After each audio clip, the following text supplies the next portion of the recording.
Vande Bharat news Bihar Sharif Nalanda से रामेंद्र कुमार। नालंदा में VIP का जनसैलाब, मुकेश साहनी ने किया महागठबंधन की जीत का दावा। विकासशील इंसान पार्टी वीआईपी के द्वारा बुधवार को नालंदा के चंडी प्रखंड स्थित एक निजी सभागार में कार्यकर्ता सम्मेलन का आयोजन किया गया, जिसमें आगामी 2025 विधानसभा चुनाव की तैयारियों पर चर्चा की गई। इस अवसर पर वीआईपी के सुप्रीमो मुकेश साहनी ने जिले के कार्यकर्ताओं के साथ विस्तृत संवाद किया और पार्टी की चुनावी रणनीति पर प्रकाश डाला। मीडिया से बातचीत में मुकेश साहनी ने मुख्यमंत्री नीतीश कुमार के गृह जिले में उमड़े जनसमूह को लेकर उत्साह व्यक्त किया। उन्होंने कहा कि नीतीश कुमार जी के गृह जिले में इतना बड़ा हल्ला बोल है, ये स्वयं में एक महत्वपूर्ण संकेत है। आप देख सकते हैं कि किस प्रकार यहाँ जनसैलाब उमड़ा है और हमारे कार्यकर्ता पूरे जोश के साथ काम कर रहे हैं। साहनी ने स्पष्ट किया कि वीआईपी नालंदा के सभी विधानसभा क्षेत्रों में चुनाव लड़ेगी। उन्होंने सरकार बनाओ, अधिकार पाओ का नारा देते हुए कहा कि महागठबंधन की सरकार बनना सुनिश्चित है। साहनी ने बताया कि तेजस्वी प्रसाद यादव जी के नेतृत्व में हम चुनावी मैदान में उतरेंगे और अधिकाधिक सीटें जीतकर बिहार में अपनी स्थिति मजबूत करेंगे। इसके बाद दिल्ली में भी हमारी मजबूती बढ़ेगी और जब दिल्ली में हमारी सरकार बनेगी तो निश्चित रूप से निषाद समाज के लिए आरक्षण का वादा पूरा किया जाएगा। चुनावी रणनीति का खुलासा करते हुए साहनी ने बताया कि बिहार की सभी 243 विधानसभा सीटों पर महागठबंधन चुनाव लड़ेगा। उन्होंने कहा कि कुछ सीटों पर वीआईपी, कुछ पर कांग्रेस और कुछ पर आरजेडी चुनाव लड़ेगी। हमारा लक्ष्य केवल अपनी सीटें जीतना नहीं, बल्कि गठबंधन की सभी सीटों पर जीत सुनिश्चित करना है। कार्यक्रम में वीआईपी के जिला अध्यक्ष सत्येंद्र कुमार बिंद सहित अन्य वरिष्ठ नेता और बड़ी संख्या में कार्यकर्ता उपस्थित थे। इस कार्यक्रम से स्पष्ट संकेत मिलता है कि आगामी विधानसभा चुनाव में महागठबंधन पूरी तैयारी के साथ मैदान में उतरने वाला है और मुख्यमंत्री नीतीश कुमार के गढ़ में भी अपनी मजबूत उपस्थिति दर्ज कराने का प्रयास करेगा। खास करके हम अपने पार्टी के वरिष्ठ नेता युवा से मिलने के लिए आए हैं कि साथियों, सरकार बनाओ और अपना अधिकार पाओ। पिछले 10 सालों से लगातार आप लोगों ने वीआईपी पार्टी को अपना खून पसीना बहाकर इस मुकाम तक पहुंचाए हैं। अभी मैं मोती चौर चेहरा को मैं देख रहा हूं मंच पर, जो जवानी में हम लोगों के साथ जुड़े थे और अभी हम उसको देख रहे हैं कि उनका बाल पक चुका है, बुढ़ापा की ओर जा रहे हैं। तो साथियों, अभी समय आ चुका है कि 10 साल पहले जो आपने सपना देखा था कि समाज में उन्नति हो, समाज आगे बढ़े, समाज में भाईचारा कायम हो, तो समय आ चुका है कि आप अपनी सरकार बना सकते हैं। साथियों, वो समय आ चुका है। यहाँ पे माता बहन भी है, नौजवान साथी भी हैं। एक और मैं आप लोगों से आग्रह कर रहा हूँ कि समाज को तरक्की अगर चाहते हैं, सर उठा कीजिए। अगर आप चाहते हैं समाज आपको इज्जत करे, तो उसके लिए पहले एक काम कीजिए कि एक रोटी कम खाइए, लेकिन अपने बच्चे को, भाई को पढ़ाइए, लिखाइए, कानून बनाइए।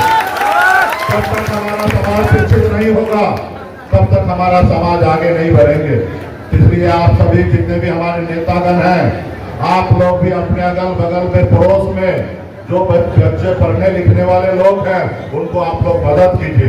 जब मदद कीजिएगा तब हमारा आने वाला पीढ़ी जो है वो संघर्ष करके अपने आने वाला पीढ़ी के लिए लड़ाई लड़ेंगे। साथी, अपने पार्टी के राष्ट्रीय कार्यकारिणी में हमने घोषणा किया था कि पूरे बिहार में 51 बच्चे को हम लोग सिलेक्ट करेंगे, जो अच्छे पढ़ने लिखने वाले लोग हैं, उनको हम अपने निजी में से हर साल 10,000 रुपया महीना उनको देंगे। तो आप हमारे वीआईपी पार्टी के वेबसाइट पे जाकर आप आवेदन कीजिएगा। हर जिला में हम लोग कुछ जो बच्चे पढ़ने लिखने वाले लोग हैं, उनको हम लोग आर्थिक सहयोग करेंगे। ये मेरा निजी पर्सनल, अगर 50 बच्चे को पढ़ा सकता हूँ तो पार्टी में बहुत सारे नेता हैं, वो लोग भी पढ़ाएंगे। समाज में और भी लोग पैसे वाले, तो हमारा समाज में गरीबी खत्म होगा, लाचारी खत्म होगा और समाज जब आगे बढ़ेंगे तो संघर्ष करके अपना हक अधिकार लेंगे। और देश गुलामी के लिए आपके पूर्वज, हमारे पूर्वज ने अंग्रेज से लड़ाई लड़ा 250 साल। उसके बाद ये देश आजाद हुआ और आजादी के बाद बाबा साहब भीमराव अम्बेडकर ने एक संविधान बनाया और संविधान में बाबा साहब ने आपको और हमको एक ताकत दिया। वो ताकत दिया वोट का। साथियों, और वोट से आप राज्य का मुख्यमंत्री हो या देश का प्रधानमंत्री हो या एक वार्ड सदस्य चुना हो, ये वोट से बनता है। साथियों, और आप सब हम जानते हैं कि बिहार में निषाद समाज जो है वो 22 उपजाति में जाने जाते हैं। कहीं पे बिंद, कहीं बेलदार, कहीं नोनिया, कोई मल्ला, कहीं चाय, पियर, केवट, बनपर, गोरी, गंगोता, तमाम 14% वोट की संख्या और जिस रोज 14% वोट संख्या जो है एकजुट हो जाएगा और एक साथ हो जाएगा तो बिहार में कोई मायका लाल नहीं है। साथियों, आपका सरकार बनेगा। आज हम लोग लड़ाई लड़ रहे हैं कि हमारे समुदाय को विद्याता दुनिया मला को आरक्षण मिले एससी का, क्योंकि हमारे बंगाल में आरक्षण मिला हुआ है, दिल्ली में आरक्षण मिला हुआ है, लेकिन बिहार में नहीं मिला है। अगर बिहार में मिल जाता आजादी के समय में तो आज हमारा समाज का जो दिन है ऐसा दिन नहीं होता, आज इससे अच्छा दिन होता। साथियों, इससे अच्छा दिन होता। आज आपके समाज में एक भी कलेक्टर नहीं है, एक भी एसपी नहीं है। अगर आपको आरक्षण मिल गया होता तो दर्जनों आपके समाज में कलेक्टर होता, एसडीओ होता, बीडीओ होता, डॉक्टर होता, इंजीनियर होता, तमाम हर जगह पे रहता। आपको पॉलिटिक्स करने के लिए तमाम सीट पर से आप सुरक्षित सीट पर से लड़कर आज विधानसभा हो या लोकसभा में पहुंचे रहते और अपने समाज के लिए कुछ ना कुछ करते। लेकिन आरक्षण नहीं रहने के कारण आज हम लोग यहाँ कितने नीचे हैं।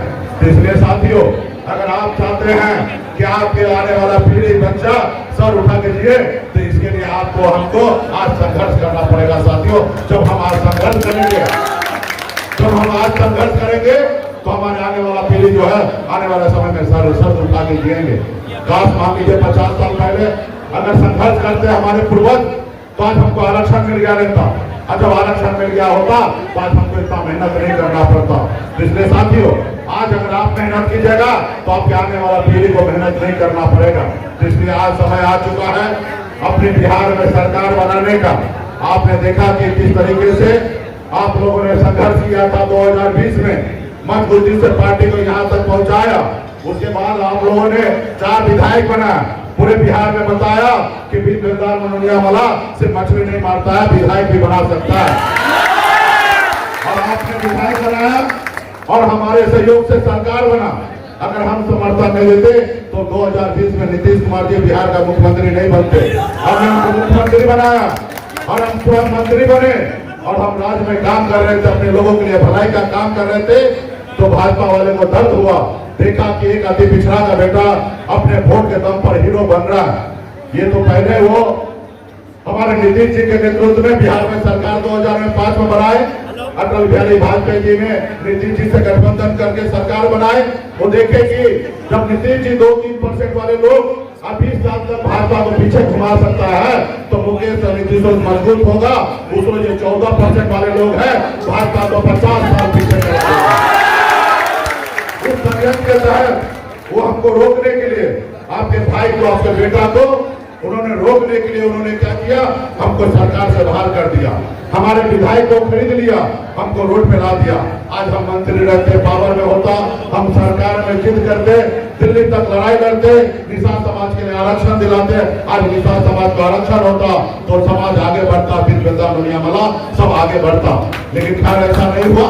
लेकिन हम भी दशरथ मांझी जी के जैसे हैं, बिहार का ही दशरथ मांझी थे जो पहाड़ को जब तक उन्होंने संकल्प लिया था कि जब तक पहाड़ को तोड़ेंगे नहीं तब तक हमने भी संकल्प लिया है और आपने भी संकल्प लिया है कि जब तक भाजपा को बिहार से भगाएंगे नहीं तब तक हम लोग चैन करेंगे। आने वाला समय में आप लोग कमर कस लीजिए। और मैं तो खैर मैं देख रहा हूँ बिहार में सभी जिला से ज्यादा एक्टिव आप लोग हैं, वो भी नीतीश जी के जिला में। 5-6 दिन पहले हमने जिला अध्यक्ष जी से, प्रद्युमन बेताल जी से हमने कहा कि जिला का मीटिंग करते हैं, लेकिन पटना में जोन में आप लोग आते हैं तो हमने सोचा कि जोन में पटना में बैठक करने से अच्छा कि आपके जिला में हम चले जाते हैं। और हमने पटना जोन को मीटिंग कैंसिल करके और हम 5-6 दिन पहले सत्येंद्र जी को हमने कहा कि आपके जिला में इतना तारीख को कार्यक्रम आप रख लीजिए। तो पहले 17 तारीख था, लेकिन गठबंधन में कल बैठक होने के कारण हमने लास्ट आवर में हमने 16 तारीख कर दिया। और 5-6 दिन पहले हमने कहा और आज आपने तैयारी किया कि हॉल में जगह नहीं है खड़ा रहने के लिए। जोन मीटिंग मेरा कार्यकर्ता बैठक है, कल हम 8 जिला में का बैठक किए, दरभंगा जिला में। जितना बड़ा संख्या में आप यहाँ पे खड़े हैं एक जिला के, उतना 8 जिला के लोग नहीं।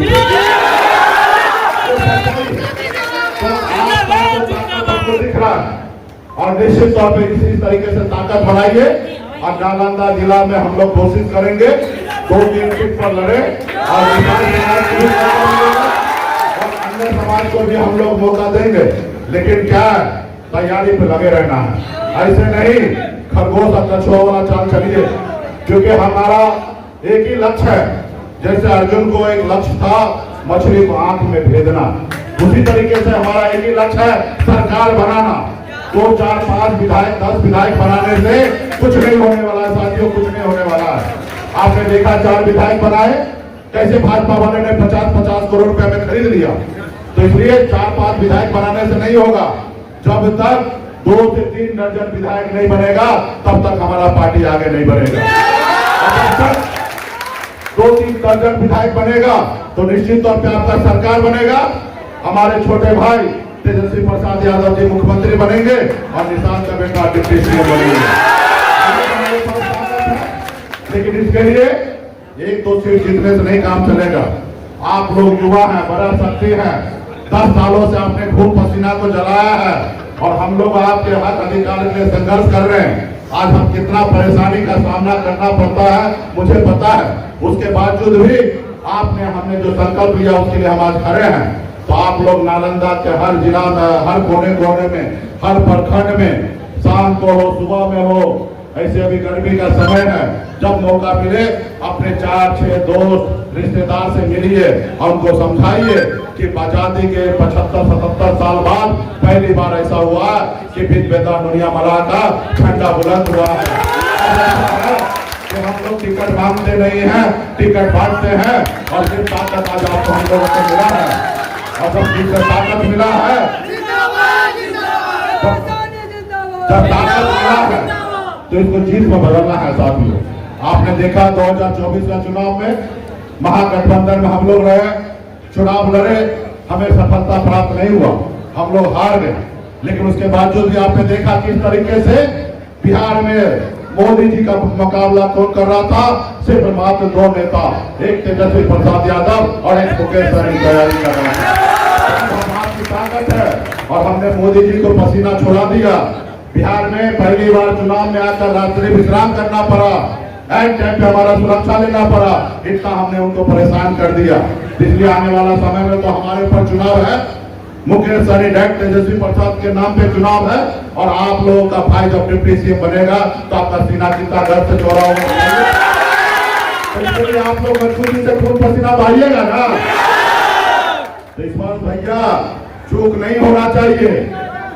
तो और इस बार अगर अच्छा रहा तो बिहार में सरकार बनाएंगे, उत्तर प्रदेश में 2022 में 27 में जाकर सरकार बनाएंगे और 29 में जाकर दिल्ली में सरकार बनाएंगे। होगा दिल्ली में सरकार होगा तो पहला काम कोई होगा तो निषाद समाज का आरक्षण का काम होगा।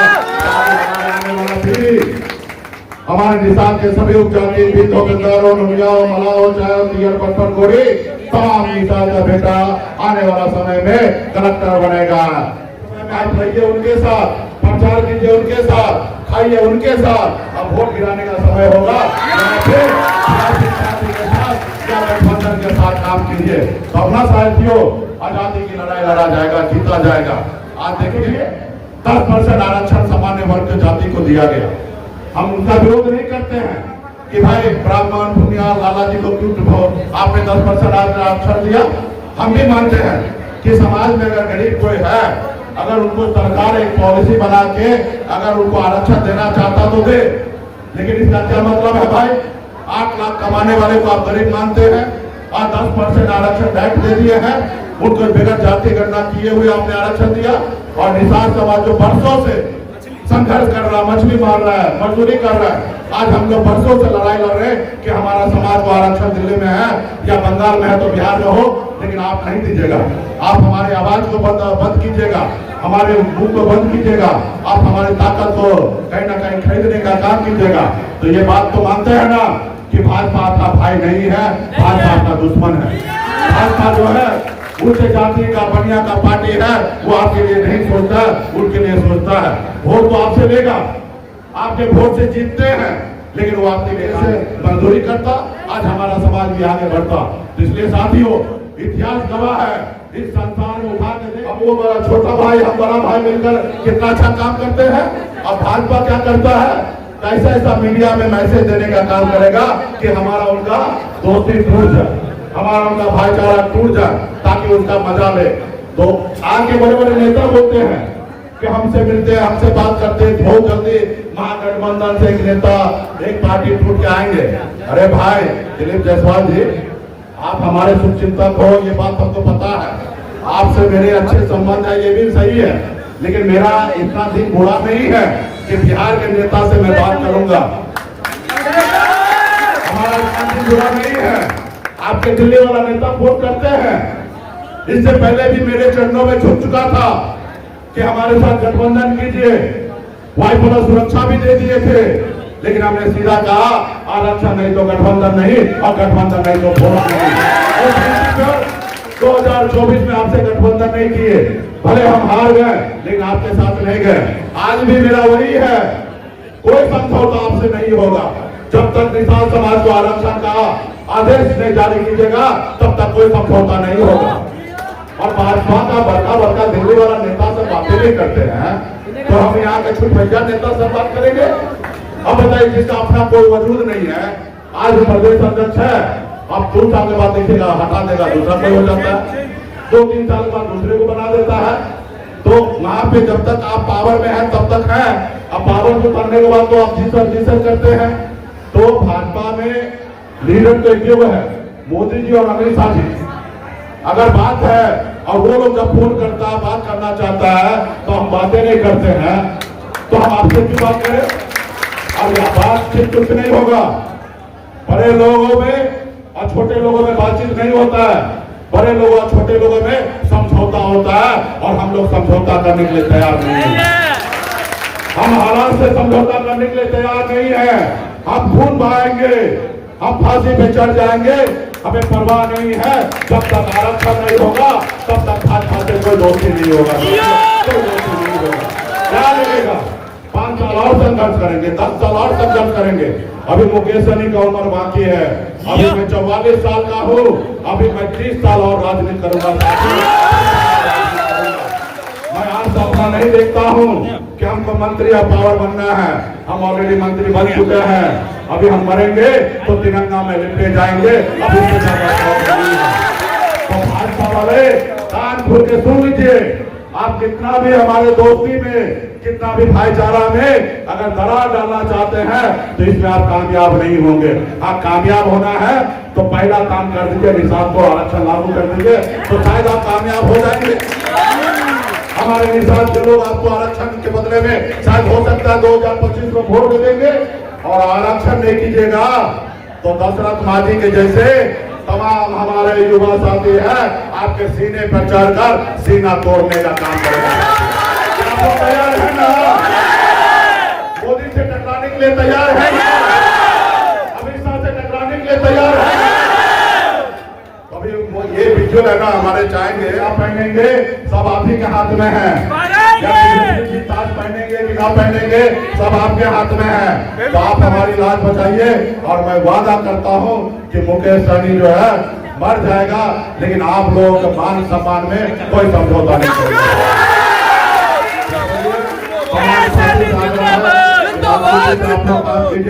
और हम सत्येंद्र जी को धन्यवाद देते हैं, पद्मनाभ दास जी को धन्यवाद देते हैं, हमारे शेफर जी को धन्यवाद देते हैं, विजय जी को धन्यवाद देते हैं, हमारे पार्टी के जितने भी वरिष्ठ नेतागण हैं सभी को